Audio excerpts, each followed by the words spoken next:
Exam થઈ હતી અને એ નીટની એક્ઝામનું જે પેપર લીક થયું એ પેપર લીકમાં ભાજપના કોઈ કાર્યકર કોઈ નેતાનો હાથ છે. એટલે કે તમે જુઓ કે આજે ગરીબ વિદ્યાર્થીઓને ભણવાનો કોઈ હક જ નથી. આજે જેની પાસે પૈસા છે, જેની જોડે રૂપિયા છે, એ લોકો જ આજે ડોક્ટર બની શકે છે એવું લાગ્યા છે.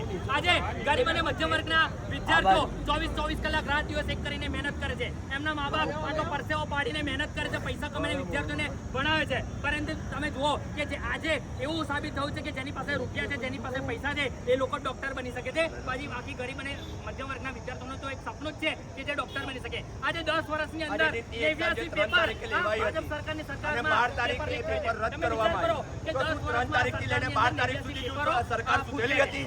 સરકારને ખબર નથી પડી કે પેપર લીક થયું છે. નાસિકના વિદ્યાર્થીઓને 10 લાખથી લઈને 50 લાખ સુધી પેપર વેચવામાં આવ્યા. એ પેપર બધે ફરી વળ્યા. આ પેપર ખરીદવામાં આવ્યા. 3 તારીખથી લઈને 12 તારીખ સરકાર સુઈ હતી.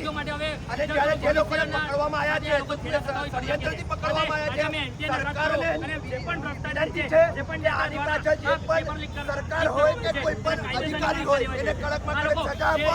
જે વિદ્યાર્થીઓ રાત દિવસ મહેનત કરી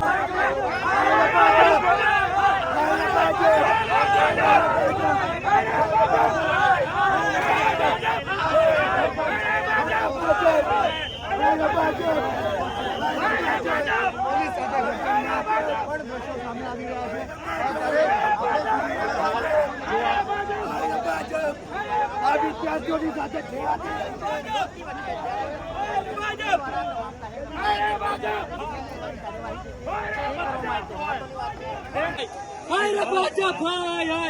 ભ્રષ્ટાચારીઓને સજા કરો.